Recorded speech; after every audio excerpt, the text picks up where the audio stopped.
تو میرے کہنے کا مطلب یہ ہے کہ جو انسان ہدایت سے بھٹکتا ہے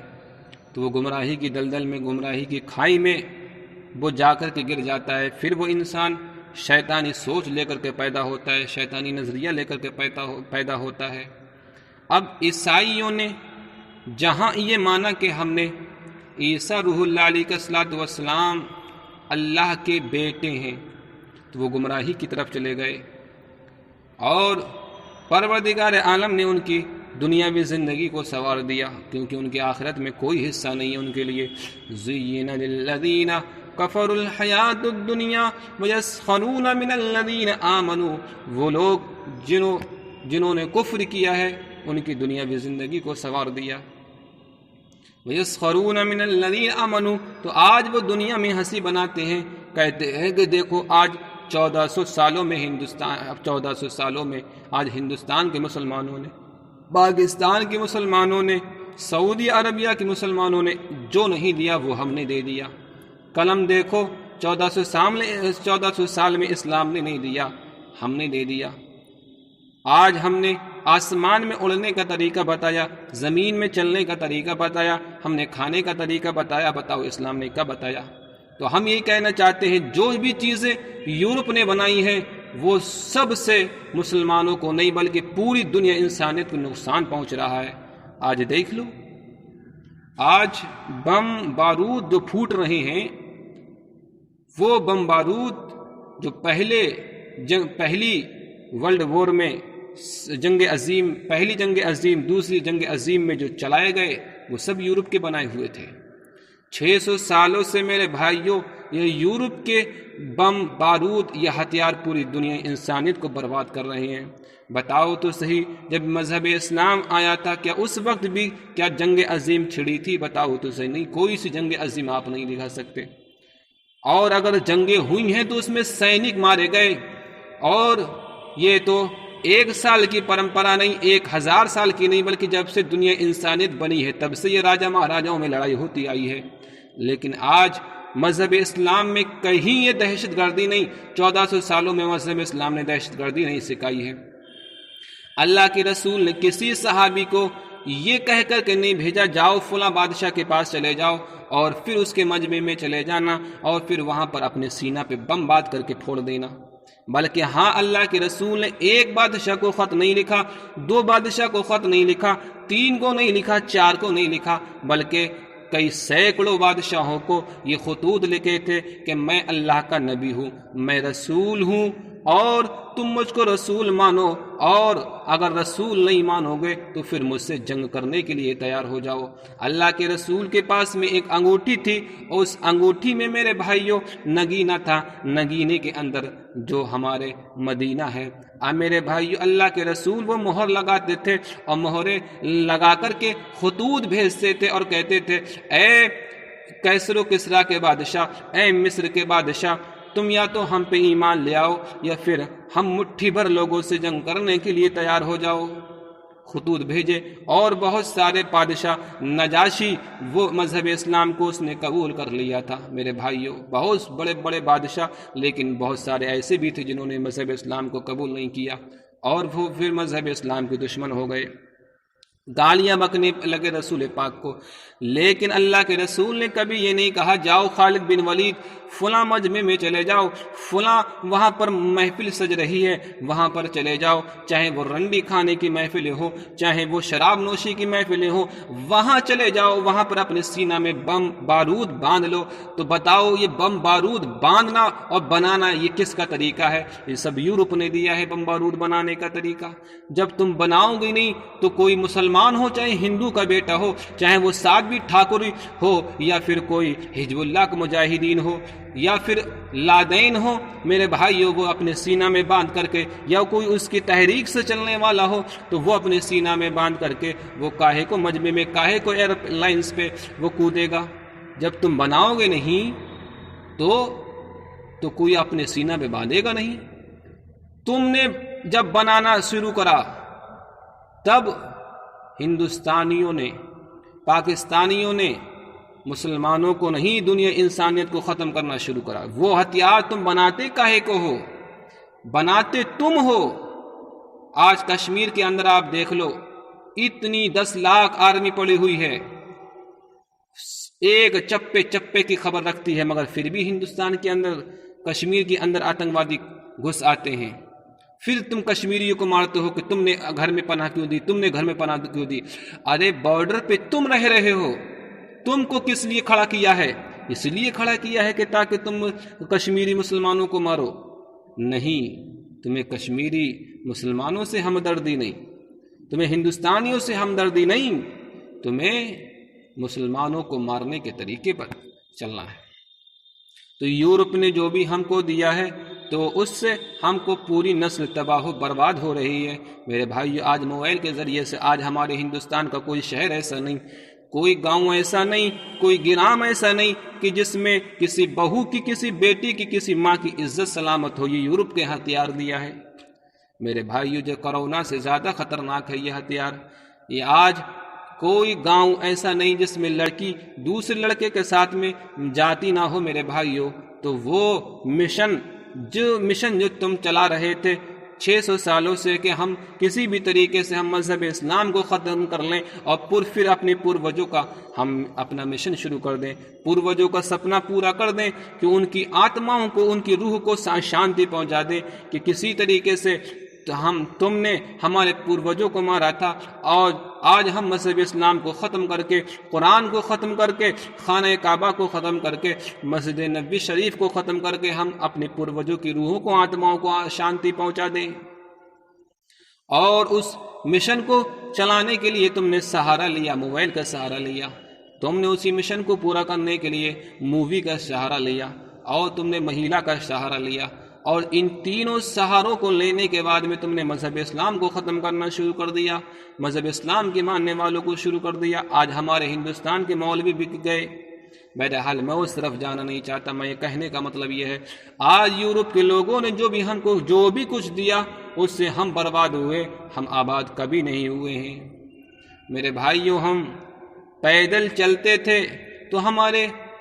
بازو طاقتور تھے، ہمارے جسم طاقتور تھے، لیکن آج ہم ایروپلین پہ چلتے ہیں، جہاز پہ چلتے ہیں میرے بھائیوں، تو اس کے ذریعے سے ہمارے جسم برباد ہو گئے، ہماری نسل تباہ و برباد ہو گئی۔ جہاں ہماری 60 اور 70 سال عمر ہوتی تھی، آیو ہوتی تھی، آج ہماری 40 سال میں ہی ہم تبک جاتے ہیں۔ اگرچہ موت سے پہلے کوئی مر نہیں سکتا، وقت سے پہلے کوئی نہیں مر سکتا میرے بھائی۔ تو کہنے کا مطلب یہ ہے، یورپ نے جو بھی ہم کو جو بھی کچھ دیا، کسی بھی ملک کو یا تو اس نے زنجیر دی، غلامی کی زنجیریں دی، یا پھر برطانوی سرکار نے، انگلینڈی سرکار نے جو تن کے گورے اور من کے کالے تھے، انہوں نے جو بھی کچھ دیا، یا تو انہوں نے غلامی کی زنجیر دی، اور اگر غلامی کی زنجیر نہیں دے پائے تو وہ میرے بھائی انہوں نے جو بھی مشینیں دی، جو بھی ہتھیار دیے، اس سب کے ذریعے سے ہم تباہ و برباد ہو گئے۔ وہ برباد کیوں ہو گئے؟ وہ اس لیے کہ یورپ کے لوگ جو بھی کام کرتے ہیں تو وہ شیطانی سوچ، شیطانی نظریہ، شیطانی فکر کو لے کر کے چلتے ہیں۔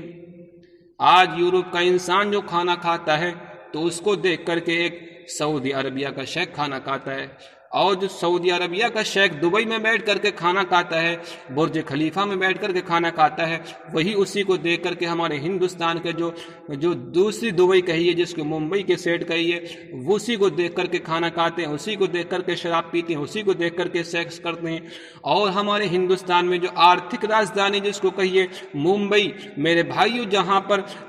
غسل ٹوائلٹ میں سے نکلنے کے بعد میں ہاتھ دھونا انیواریہ ہے، لیکن گھر سے نکلنے کے بعد میں اپنے بیٹی کو ننگا کرنا بھی انیواریہ ہے، تو وہاں پر آپ میرے بھائیوں اگر آپ ننگے روڈ پہ ٹہلیں، آپ کی بیٹیاں ننگی ٹہلیں تو کوئی حرج نہیں، لیکن آپ ٹوائلٹ میں نکلنے کے بعد میں اگر آپ نے ہاتھ نہیں دھوئے تو آپ سب سے بڑے گندے ہیں، لیکن آپ کی بہو بیٹی کی عزت سلامت نہیں ہے تو سب سے بڑے عزت والے ہیں۔ تو کہنے کا مطلب یہ ہے، یورپ کے شیطانوں کو، امریکہ کے شیطانوں کو دیکھ کر کے ہمارے دبئی کے شیخ جیتے ہیں، اور دبئی کے شیخ کو دی کر کے ہمارے ہندوستان کے سیٹ جیتا ہے، ممبئی کا سیٹ جیتا ہے، اور ممبئی کے سیٹ کو، ابھینیتا کو دیکھ کر کے میرے بھائی ہمارے ہندوستان کا یہ زمیندار، ہندوستان کا جو بھی بڑی بڑی سٹی ہیں، اسمارٹ سٹی، وہاں کا شیخ جیتا ہے، وہاں کا جو گورنر نہیں بلکہ وہاں کا جو کروڑ پتی ہے وہ جیتا ہے۔ اور یہ بڑے بڑے شہروں میں رہنے والے جو بھی سیٹ ہیں، کروڑپتی ہیں، ادھوگپتی ہیں، تو ان کو دیکھ کر کے ہمارے چھوٹے شہروں میں رہنے والے وہ لوگ جیتے ہیں، اور جو چھوٹے شہروں میں رہنے والے جو زمیندار ہیں، جو سیٹ ہیں، ان کو دیکھ کر کے میرے بھائیوں ہمارے گاؤں میں رہنے والے جو ملا جی ہیں، جو زمیندار ہیں، جن کے پاس میں 100 بیگھہ یا 150 بیگھہ ہے، وہ کھانا کھاتے ہیں۔ آج سے 50 سال پہلے جو کھڑے ہو کر کے یورپ کے لوگ کھانا کھاتے تھے، وہی رسم یورپ کی پوری رسم دبئی میں آئی، سعودی عربیہ میں آئی، خالی دیشوں میں آئی، مڈل ایسٹ میں آئی۔ وہی مڈل ایسٹ کی رسمیں، ساری رسمیں، اس سمندر کی اس پار کی رسمیں، گندگی، ساری سمندر کی اس پار کی گندگی اس پار ممبئی میں آ گئی، اور اس پار دبئی ہے، اس پار سعودی عربیہ ہے، تو ساری ممبئی کی دبئی کی گلیاں گندگی سارے ممبئی میں آ گئی، اور ساری ممبئی کی گندگی ہمارے ہندوستان میں سپلائی ہو گئی۔ آج ہمارے ہندوستان میں کوئی بھی غریب ہو، کوئی بھی میرے بھائیوں، وہ اپنا چین سے نہیں جی سکتا، چین سے اپنی بیٹی کی شادی نہیں کر سکتا، اسلامی شریعت کے مطابق، اسلامی قانون کے مطابق اپنی بیٹی کی شادی نہیں کر سکتا۔ میرے بھائیو، اگر وہ شادی کرے گا تو شادی کرنے سے پہلے اس کو 50 لوگوں کو نہیں بلکہ 500 لوگوں کو، جو 500 لوگوں کو یعنی جو ٹیکس دینا پڑتا ہے، یعنی ان کو رشوت دینا پڑتی ہے۔ میرے بھائیوں، اسلامی طور و طریقے پہ شادی نہیں کر سکتے ہمارے ہندوستان کے مسلمان، اس لیے کہ مولوی سب سے پہلے کھڑے ہو کر کے کھانا کھاتا ہے۔ جب اسٹینڈنگ کھانا ہوتا ہے تو مولوی کہتا ہے کہاں اسٹینڈنگ، یہ بڑے لوگوں کا کھانا ہے۔ ارے بڑے لوگوں کا نہیں، بلکہ یہ زمینداروں کا، سیٹ لوگوں کا کھانا ہے۔ وہ شیخ جو کہ ایک ممبئی میں رہنے والے سیٹ کو دیکھ کر کے جیتا ہے، ممبئی کا سیٹ ایک دبئی کے سیٹ کو دیکھ کر کے جیتا ہے، اور دبئی کا سیٹ یورپ کے سیٹ کو دیکھ کر کے جیتا ہے، تو کہنے کا مطلب یہ ہے کہ تم اللہ کے رسول کے طریقے پہ چلنے والے نہیں بلکہ شیطان کے طریقے پہ چلنے والے ہو۔ تو ساری رسمیں جو یورپ نے اپنائی، جو نظریہ، جو فکر، جو سوچ یورپ نے اپنایا، وہ مڈل ایسٹ کے لوگوں نے اپنایا۔ کوئی کام ایسا نہیں میرے بھائیو، پردے کے پیچھے کچھ اور چل رہا ہے، پردے کے اندر کچھ اور چل رہا ہے۔ پردے کے باہر تو شریعت کے قانون ہیں، لیکن پردے کے اندر سارے شیطانی قانون ہیں۔ اگر سارے شیطانی قانون نہ ہوتے تو ایک میرے بھائیوں، ایک مکڑی کے جال کے برابر جس کی سینا ہو، جس کی سرکشا ہو، جس کو اسرائیل کہیے، ایک رائی کے دانے کی زیادہ حیثیت نہیں رکھنے والا مسلمانوں کے سامنے، وہ ذرا سا میرے بھائیوں ایک روٹی کے ٹکڑے کے برابر جس کی حیثیت نہیں، وہ ہمارے سارے مڈل ایسٹ کے جتنے بھی ہمارے یہ سیکت عرب امارات کے جتنے بھی یہ دیش ہیں، ان کے ناک میں دم نہیں کر دیتا۔ میرے بھائی، جس طریقے سے نمرود کے ناک میں ایک مچھر نے دم کر دیا، اسی طریقے سے 57 کنٹری ہیں، ان 57 کنٹری کے ملک میں، ان کے ناک میں میرے بھائیوں، ان کے ناک میں، ان کی نسلوں میں اسرائیل تباہی بربادی مچا رہا ہے۔ کیوں؟ اس لیے کہ یہ سب شیطانی طریقے پہ، شیطانی سوچ پہ چلنے والے ہیں۔ تو حضرات، کہنے کا مطلب یہ ہے، اللہ پاک نے ان شیطانی سوچ کو، چاہے وہ یورپ کا شیخ ہو، سیٹ ہو، چاہے وہ سعودی کا شیخ ہو، چاہے وہ دبئی کا شیخ ہو، چاہے وہ ابو دھابی کا شیخ ہو، چاہے میرے بھائیو یہ پاکستان کا بھیک منگا ہو، چاہے وہ یہ سب شیطانی نسل پہ، اللہ پاک نے انہی کے لیے زُيِّنَ لِلَّذِينَ كَفَرُوا الْحَيَاةُ الدُّنْيَا وَيَسْخَرُونَ مِنَ الَّذِينَ آمَنُوا، وہ لوگ جنہوں نے کفر کیا ہے، اللہ پاک نے ان کی دنیاوی زندگی کو سجا دیا ہے۔ جا کر کے دیکھ لو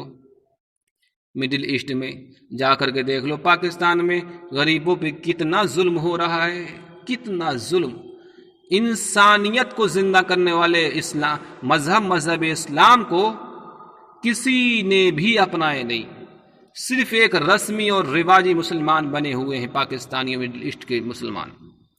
تو اللہ پاک، جب تم ایک رسمی اور رواجی مسلمان بن گئے تو پھر اللہ پاک نے بھی تمہاری حفاظت کا ذمہ لے لیا ہے۔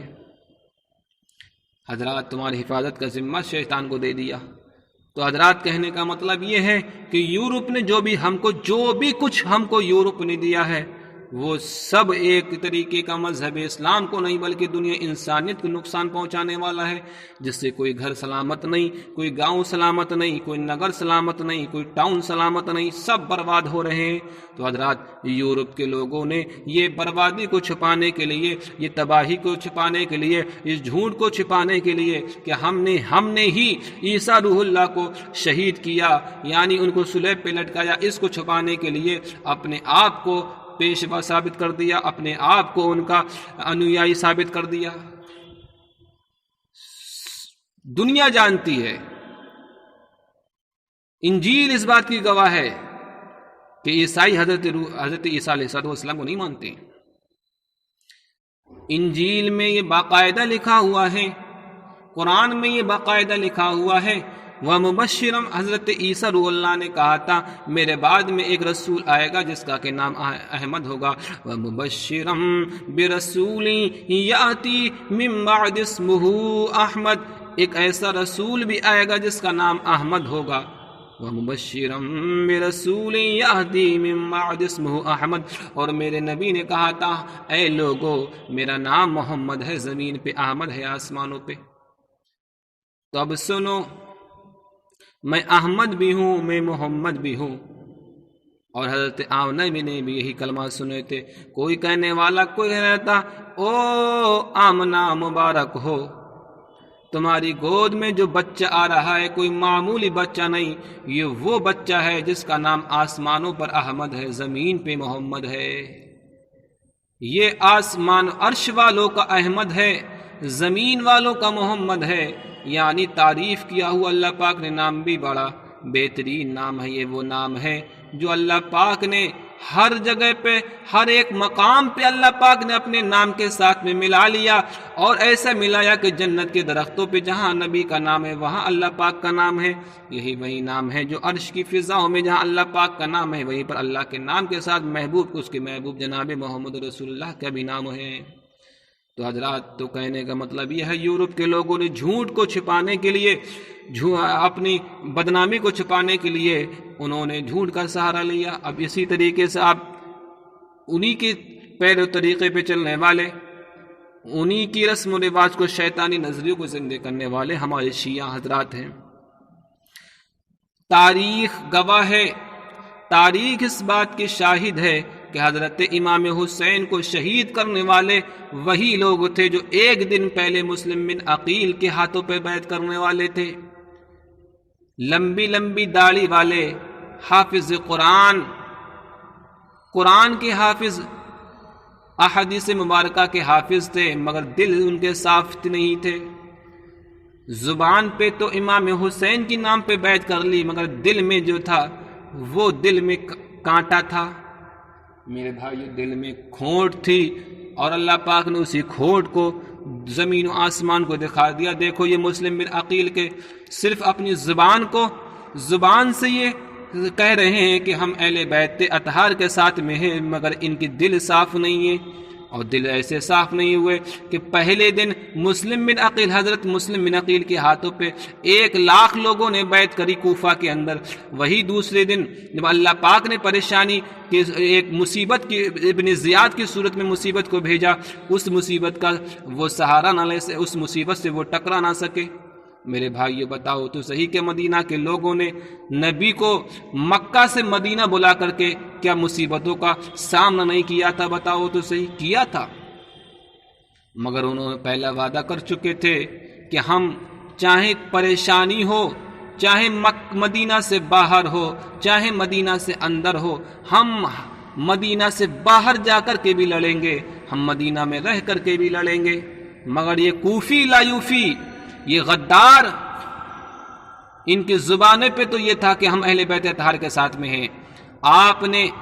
مدینہ کے لوگوں نے میرے نبی کو مکہ سے بلایا اور پوری طریقے سے ساتھ دیا، اور جان بھی حاضر کر دی، بیویاں بھی حاضر کر دی، مال بھی حاضر کر دیا، جان بھی حاضر کر دیا، وہ تھے اہل بیت اطہار۔ مدینہ کے لوگوں نے میرے نبی کو مکہ سے بلایا تھا اور وہاں کی وادیوں کو سلام، وہاں کی بیٹیوں کو سلام۔ جب نبی کو مدینہ شریف میں جب داخل کیا تھا تو لوگ ایک دن سے انتظار نہیں کر رہے تھے، 2 دن سے انتظار نہیں کر رہے تھے، 3 دن سے انتظار نہیں، بلکہ جب سے یہ معلوم ہوا تھا کہ ایک آسمان کا ٹکڑا، ایک چاند کا ٹکڑا، ایک وہ چاند کا ٹکڑا جس کے صدقے میں کائنات بنی ہے، وہ چاند جس کے سامنے وہ ایک آسمان کا چاند پانی بھرتا ہے، شرم کرتا ہے، وہ چاند مدینے سے طلوع ہونے والا ہے۔ مدینہ کی بیٹیاں آتی تھیں، مدینہ کی بیٹیاں آتی تھیں، روز انتظار کرتی تھی، روز راستہ تکتی تھی، کہتی تھی نبی آخر الزماں کب آئیں گے، ہماری بستیوں کو آباد کب کریں گے، ہماری بستیاں سونی ہیں، ہماری بستیاں اس محمد صلی اللہ علیہ وسلم کی بنا سونی ہیں جس محمد کے لیے اللہ پاک نے ساری کائنات کو بنایا۔ ہم بھی جلد سے جلد اس نبی آخر الزماں صلی اللہ علیہ وسلم کی چہرہ مبارکہ کی زیارت کر لیں جس نبی آخر الزماں کے صدقے میں اللہ پاک نے زمین کو بنایا، آسمان کو بنایا، 1 سال سے نہیں، 2 سال سے نہیں، بلکہ 1000 سالوں سے، جس کے بارے میں رشی منی، جس کے بارے میں نجومی، جس کے بارے میں توریت کو ماننے والے، انجیل کو ماننے والے یہ کہہ رہے ہیں کہ پوری دنیا کے اندر تاریکی موجود ہے، تاریکی پھیل چکی ہے، ظلمتوں نے گھیراؤ کر لیا ہے، ظلمتوں کے طوفان چل رہے ہیں، آندھیوں کی طوفان چل رہے ہیں۔ اب ایسا نبی پیدا ہونے والا ہے جو امن کے، شانتی کے پیغام دے گا، امن و شانتی کے طوفان چلائے گا۔ مدینہ کے لوگ روز آ کر کے اس مقام پہ، جس مقام پہ جہاں پر لوگ اپنے مہمانوں کو الوداع کہتے تھے، وہاں پر آ کر کے لوگ اپنے محبوب جناب محمد، رب کے محبوب جناب محمد رسول اللہ کا انتظار کرتے تھے۔ اور جیسے ہی ایک حسین چہرے والے کو، حسین مکھڑے والے کو، وہ چہرہ جس کے بارے میں اعلی حضرت فرماتے ہیں، ارے رخ دن ہے یا میرے سما، یہ بھی نہیں وہ بھی نہیں، رخ دن ہے یا میرے سما، یہ بھی نہیں وہ بھی نہیں، ارے شب زلف ہے یا مشک خطا، یہ بھی نہیں وہ بھی نہیں۔ حضرات اس چہرے، اس حسین مکھڑے کو دیکھنے کے لیے بےتاب تھے، جس کے بارے میں حسان بن ثابت فرماتے ہیں، ارے واحسن منک لم تر قط عینی واجمل منک لم تلد النساء۔ اس حسین چہرے کو دیکھنے کے بعد میں حضرت جبریل نے کہا تھا، او پیارے آقا، میں نے عجم کو بھی دیکھا، میں نے عرب کو بھی دیکھا، میں نے ملک شام کو بھی دیکھا، میں نے عرش والوں کو بھی دیکھا، میں نے فرش والوں کو بھی دیکھا، میں نے زمین کا ایک ایک خطہ چھان ڈالا، مگر اے پیارے حبیب، آپ سے زیادہ حسین و جمیل میں نے زمین پہ دیکھا ہی نہیں ہے۔ یہی بولے سدرہ والے چمنے جہاں کے تھالے، یہی بولے سدرہ والے چمنے جہاں کے تھالے، سبھی میں نے چھان ڈالے تیرے پائے کا نہ پایا۔ تو حضرات، میں سیرت مصطفیٰ کو بیان کرنے کے لیے نہیں بیٹھا ہوں، میں صرف واقعہ کربلا کو بیان کرنے کے لیے بیٹھا ہوں۔ میں آپ کو یہ بتاؤں گا کہ مدینہ کے لوگوں نے میرے نبی کو مکہ سے بلایا تھا اور وعدے کو وفا کر کے دکھا دیا۔ پہلے وعدہ کیا تھا مدینہ کے لوگوں نے کہ آپ آ جائیے، ہم آپ کا ساتھ دیں گے۔ ہم میرے بھائی، آپ ہندوستان میں جتنی بھی یہ لڑکیاں بھاگتی ہیں تو ان کے جیون ساتھی پہلے یہ دعویٰ کرتے ہیں کہ ہم آپ کا پوری زندگی ساتھ نہیں چھوڑیں گے، لیکن جب مقصد نکل گیا تو پہچانتے نہیں۔ لیکن مدینہ کے لوگوں نے وعدے کو نبھایا۔ وعدہ تیرا وعدہ، میرے بھائیوں، وعدے پہ میں مارا گیا، وعدہ تیرا وعدہ۔ تو مدینہ کے لوگوں نے وعدہ نبھایا، مگر کوفیوں نے میرے امام حسین کے ساتھ میں وعدہ کیا تھا، وعدہ ہی نہیں، ایک